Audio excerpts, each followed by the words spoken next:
Salut mon cher. Bon alors aujourd'hui j'ai confectionné cette vidéo pour t'aider si tu travailles sur un projet qui est super important pour toi mais que t'as un tempérament impatient qui fait que t'es constamment frustré par le fait que t'as pas encore terminé ton projet, t'as pas forcément atteint ton objectif et ça te bouffe en fait ton humeur, ça te bouffe tes journées, ça t'empêche de réellement profiter de ton quotidien. Dit comme ça, c'est pas le sujet le plus sexy du monde, la patience, enfin mec next tu vois sur YouTube, mais être impatient c'est comme les sneakers en fin de journée. Tu vois, ça a l'air de rien au départ. En quoi est-ce qu'être impatient t'empêcherait de bâtir ta vie idéale et de réaliser tes projets? Eh ben figure-toi que ça joue big time. Ça s'appelle l'effet Pygmalion. Et ça marche comme ça. Je vais te le lire parce que c'est un peu complexe. Tu as des croyances sur le monde ou à propos de ce que les autres pensent de toi, qui influencent tes actions envers les autres et le monde, qui impactent les croyances des autres à propos d'eux-mêmes, qui causent des actions des autres envers nous-mêmes, qui renforcent tes croyances à propos des autres. En un mot, ça veut dire que tu influences directement ta réalité par rapport aux actions que tu prends et aux croyances que tu projettes sur elles. Prenons un exemple concret pour vraiment illustrer. Imagine ça. Aujourd'hui, tu as prévu de rédiger le script d'une vidéo YouTube. Tu te lèves, il pleut, le bus arrive en retard, comme d'habitude, tu vois, sauf que là il pleut et il y a des bouchons mais monstrueux. Donc dans le trajet, tu ronges bien tes freins, tu dis que tu détestes cette ville, que tu détestes ton pays et les gens qui vont avec, que c'est des Mongoliens et qu'ils auraient pas dû cracher pour causer cette espèce de bouchon dans le trafic. T'arrives au café, il te reste à peine 30 minutes pour rédiger le script de ta vidéo, ce qui en temps normal est ok, tu vois. Avoir une petite contrainte de temps, un petit stress, ça a un effet favorable souvent sur une performance. L'effet Parkinson, tu mets une limite de temps, mais là aujourd'hui, parce qu'il s'est passé tous ces trucs là et parce que dans ta tête tu t'es construit tout ce scénario de les gens sont tous des Mongols, et ben là ça te frustre. Aujourd'hui tu vois tout noir et t'as pas réussi à pondre un truc lisible au bout des 30 minutes. Tu fermes ton PC, tu commences à te faire à l'idée que t'auras du retard sur le planning de ta semaine, tu montes ton boulot et là t'as ton collègue qui te chambre d'habitude et qui te dit alors tu bossais encore sur tes vidéos YouTube de merde. Ta gueule! Le boulot commence, le téléphone sonne, premier client, tu tombes sur un autre Mongolien, tu vois, qui te demande un truc sorti de l'espace. Et là, tu te dis, mais 1000 millions de 1000 sabords, mais c'est quoi cette journée, tu vois? Donc là, je t'ai décrit ce scénario un peu fun. Ça, c'est qu'une journée. Mais imagine si on parle de ça répété sur 365 jours, je pense que tu perçois à quel point ça peut facilement détruire vraiment même le projet le plus passionnant du monde parce que tes pensées sont noires et tes pensées sont négatives, tu vois. Donc c'est pour ça qu'aujourd'hui, je veux te partager 3 idées qui vont t'aider à méditer et à relativiser quand les choses vont pas toujours dans ton sens, tu vois. Et apprendre vraiment à être plus patient. On y va ? La première partie, je l'ai appelée « Réalise que tes pensées dirigent ta vie » et pour ça, j'aimerais juste te lire 3 citations tirées d'auteurs stoïques. La première citation est de Marc Aurèle. « Si les choses extérieures vous font souffrir, ce ne sont pas elles qui vous dérangent, mais le jugement que vous portez sur elles. Il est en votre pouvoir d'effacer ce jugement maintenant. » Deuxième citation, toujours de Marc Aurèle. « L'être humain accompli est celui qui a la force et le courage de changer ce qu'il peut changer, la sérénité d'accepter ce qu'il ne peut pas changer, la sagesse d'en faire la différence. » Troisième citation, et ça c'est une citation de Oren Klaff, il me semble, dans le livre sur les frames, ce qui s'appelle poser un cadre.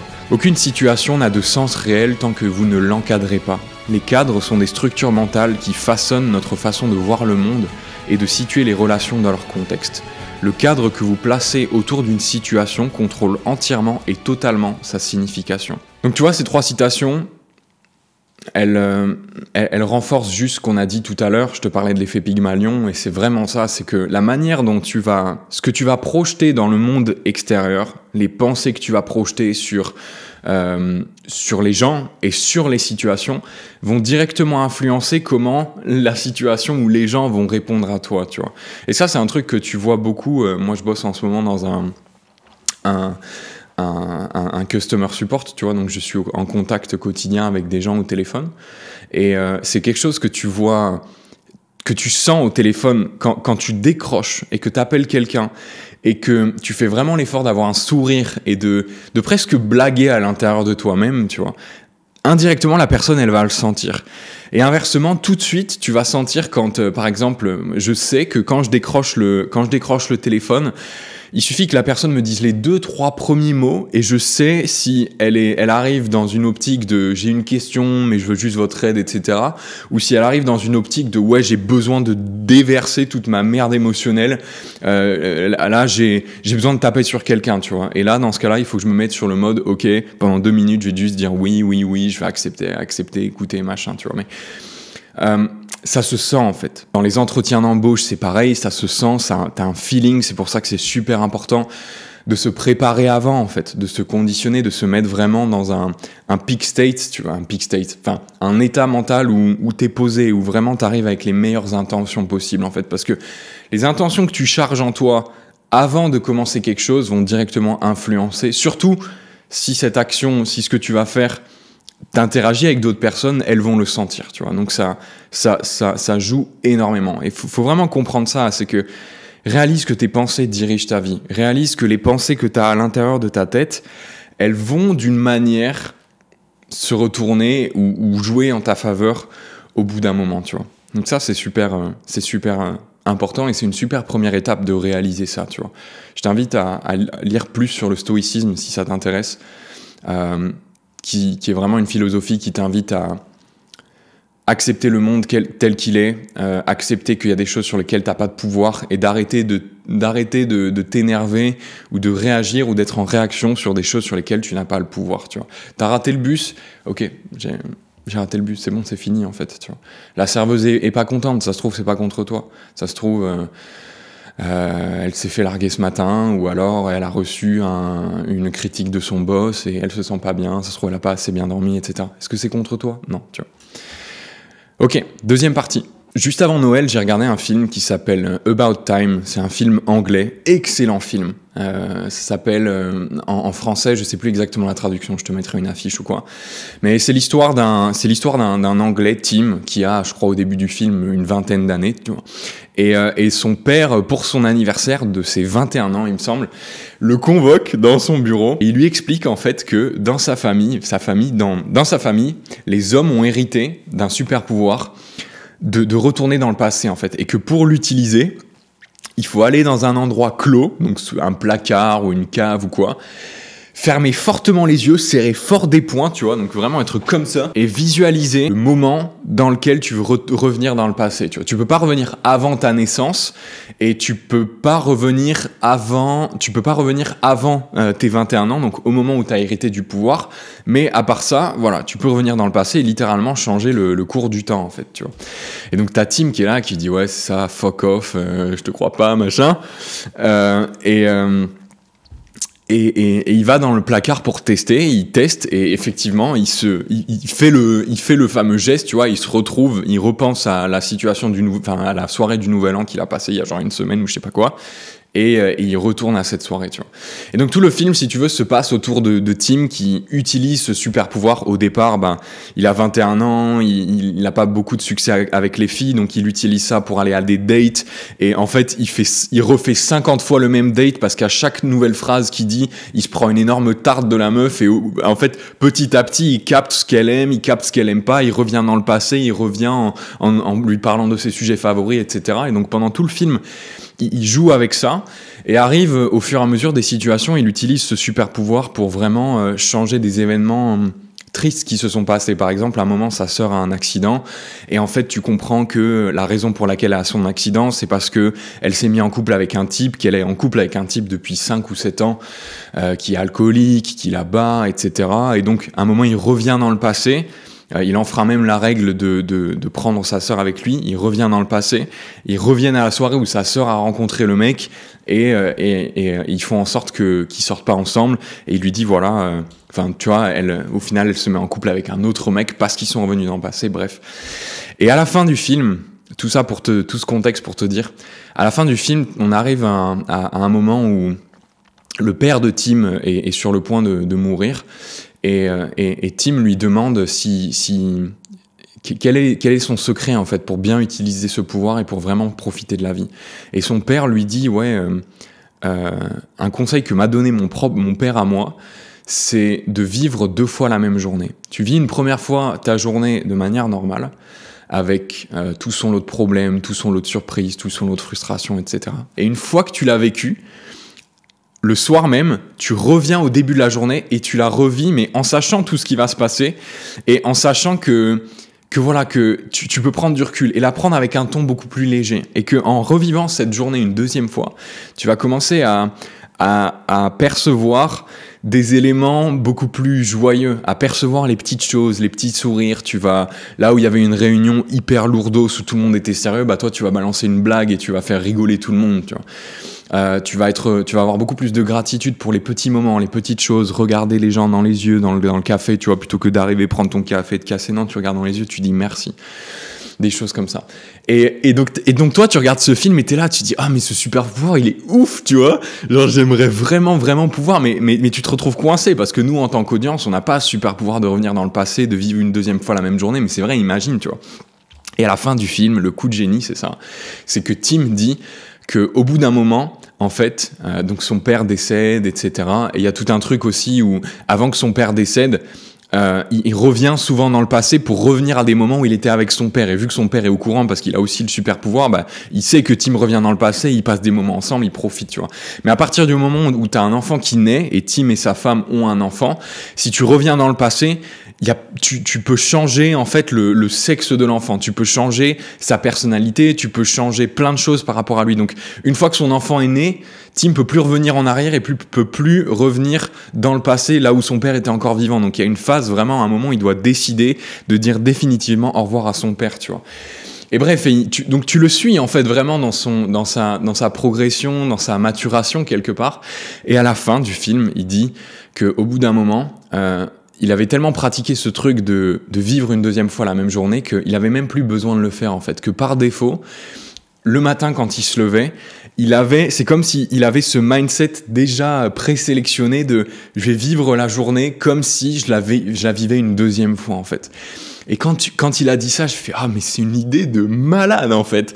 Imagine ça que les matins, et c'est vraiment quelque chose que je pratique maintenant le matin. J'essaye de le faire le matin, en tout cas souvent c'est sous ma douche froide, tu vois, quand je me mets sous la douche et que je me mets la douche froide et tout, j'essaie de me rappeler, ok, j'ai déjà vécu cette journée, j'ai déjà passé un mauvais moment dans cette douche, donc maintenant c'est le moment de passer un bon moment, tu vois. Et du coup, c'est marrant, mais cette histoire que tu te racontes, elle te permet de vraiment percevoir tous les événements dans ta journée d'une manière complètement différente. Quand un client te gueule dessus ou quoi, tu peux le prendre de manière beaucoup plus légère, tu vois. Tu blagues beaucoup plus aussi avec les gens parce que tu te dis ouais, bah j'ai déjà vécu cette journée en fait. Donc j'ai rien à perdre en fait. Ça t'encourage à vivre ce truc à incarner cette posture de ouais, j'ai des objectifs, ouais, je bosse fort, etc. Mais le matin, quand tu te réveilles, teste ça, de te dire, ok, j'ai déjà vécu cette journée. Donc, toutes les merdes qui vont m'arriver, je vais pouvoir créer un espèce de tampon et avoir une espèce de recul et le prendre à la légère. Histoire d'adoucir, tu vois, les bosses dans les journées, vraiment adoucir le chemin. Donc, voilà pour cette partie. Et on arrive à la troisième partie, qui est une petite histoire qui m'est arrivée. Ça, c'était il y a 1 mois et demi. Ça faisait déjà un petit moment qu'on était dans mon job et tu sais moi je dirais que je suis quelqu'un qui chope vite les mécanismes d'un boulot. Je dis pas que je suis le meilleur dans mon boulot, loin de là, tu vois, il y a des gens beaucoup plus rapides, productifs que moi, etc. Mais j'arrive rapidement à choper les mécanismes, à comprendre ce qui est attendu de moi, ce qu'il faut faire, quelles sont les règles, les normes, etc. et à m'y adapter, tu vois. Et du coup le problème avec ça, c'est que, et peut-être que c'est ton cas aussi, tu vois, mais c'est que rapidement, tu peux arriver à un stade où tu te dis, ah putain, j'ai tout compris, est-ce que je vais pas commencer à me faire chier un peu, tu vois. Et j'étais à ce stade au bout d'1 mois dans mon job actuel. Et je commençais à réfléchir à nouveau, à avoir cette frustration, cette impatience de, ok, bon, maintenant c'est quoi la next step, tu vois. Ok, je veux relancer les vidéos YouTube, newsletter, blablabla, tu vois. Et je commençais à partir comme ça en mode automatique, ça tournait. Et un soir, je rentre du travail avec un collègue, on prend le bus ensemble, et je décide de pas sortir à l'arrêt de bus où moi je dois descendre pour aller le plus vite, mais de continuer avec lui, de descendre à l'arrêt prochain, le raccompagner chez lui, pour discuter un peu. Et on commence à discuter, et je lui parle de ça, de ouais, est-ce que toi, t'as pas peur de te faire chier un peu dans ce job et tout. Et là, on a une longue discussion où je sais plus exactement comment exactement de quoi on a parlé. Enfin, si, on a parlé du fait que voilà, que t'es pas coincé ici à tout jamais, que en fait, il faut avoir un plan, tu vois. Peu importe la décision que tu prends, que ce soit prendre un nouveau job, lancer un nouveau business, j'en sais rien, moi, je te sors toujours ces exemples, mais il y en a des tas d'autres. L'idée, c'est que quand tu fais un truc, t'es pas coincé dans ce truc. Et un plan, tu vois. Et moi, c'est vrai que mon plan, c'était me poser quelque part, avoir mon appart, retrouver ma stabilité, avoir une stabilité financière et pouvoir à côté créer mes vidéos et lancer mon truc à côté vraiment posé, tu vois. Donc c'est vrai que c'était ça le plan. Et à la fin de notre discussion, il m'a dit un truc en anglais, je vais te le dire en anglais pour que ce soit stylé. Il m'a dit « Don't forget that you chose to be here ». Et là, il m'a mis sur le cul pour traduire, ça veut dire « Après tout, n'oublie pas que c'est toi qui as décidé d'être ici, tu vois ». Et c'est vrai que quand tu y réfléchis, je sais pas comment t'es par rapport à ton quotidien. Si t'as des trucs qui te font chier, t'es frustré, t'aimerais peut-être progresser plus vite, tu vois. T'aimerais que les choses aillent plus vite, t'aimerais avoir des résultats plus rapidement, t'aimerais que les choses bougent plus vite. Et t'es pas content de ta situation actuelle, tu vois. Je sais pas, le job te fait chier, le patron te fait chier, etc. Il y a vraiment juste 2 idées à retenir. C'est que la première, t'es pas marié à ta situation actuelle, tu peux toujours trouver une solution. Mais la deuxième, c'est que tu as choisi d'être là, tu vois. Tu as choisi d'être là, que tu le veuilles ou non. À un moment donné, tu as choisi d'être là. Et si tu es toujours là, c'est parce que tu choisis d'être toujours là. Et en fait, quand tu captes ça, c'est tellement con comme idée, mais c'est à la fois, c'est souvent les idées les plus simples qui sont les plus profondes, mais ça te re-responsabilise en fait de ton pouvoir sur ton quotidien et de dire que ouais, j'ai choisi d'être là. Ok, peut-être que le job, c'est pas le plus passionnant ou c'est quelque chose que je maîtrise assez rapidement, tu vois, mais en attendant, j'ai des collègues, c'est fun. En attendant, j'ai un appart. En attendant, je peux bosser sur mes projets. Et pour toi, c'est pareil. Peut-être que le job si t'as un job, peut-être que c'est pas le plus fun, mais en attendant, ça t'apporte de l'argent que t'économises de côté, soit pour investir, je sais pas, moi, dans la bourse ou dans l'immobilier, ou peut-être que ça permet de nourrir ta famille. Mais t'as choisi d'être là, en fait. Et quand tu captes ça, la face opposée, c'est que tu peux très bien choisir de faire aussi autre chose, tu vois. Et quand tu captes ça met un coup d'humilité à ton impatience et tout. C'est ok, je suis peut-être impatient, mais hey, j'ai choisi d'être là. Et pas dans le mauvais sens, mais plutôt dans le sens où rappelle-toi pourquoi tu as choisi ça. Pourquoi tu as choisi ça? Rappelle-toi les raisons pour lesquelles tu t'es mis là, tu vois. Et si les raisons pour lesquelles tu t'es mis dans cette situation qui aujourd'hui te frustre ne sont plus d'actualité, bah tu peux changer, tu peux fais un nouveau plan. Fais un nouveau plan. Et passe à autre chose en fait. Mais t'as choisi d'être là. Voilà, c'est tout pour moi. C'était une vidéo un peu plus philosophique. Je suis dans ma chill week en ce moment. J'en ai parlé sur ma newsletter. Si ça t'intéresse, tu veux si tu veux savoir ce qui se passe en coulisses, sur quoi je bosse en ce moment, quels outils je développe, et être au courant aussi de tous mes contenus les plus avancés et offres les plus avancées, t'as ma newsletter juste en dessous pour t'aider à structurer et organiser ta vie idéale. On va aussi parler beaucoup d'introspection, parce que l'introspection, c'est un super pouvoir sans lequel tu peux pas correctement t'aiguiller dans la vie. Si tout ça t'intéresse, t'as un lien dans la description, inscris-toi à mes mails, ce sera un vrai plaisir de te communiquer à l'écrit toutes les semaines. N'hésite pas à me dire ce que t'as pensé de cette vidéo, si tu veux rebondir sur un, deux ou plusieurs de ces idées-là. Et puis moi je te laisse, je te dis à la semaine prochaine. Prends soin de toi, médite sur ces petites idées et on se retrouve très bientôt. Ciao ciao.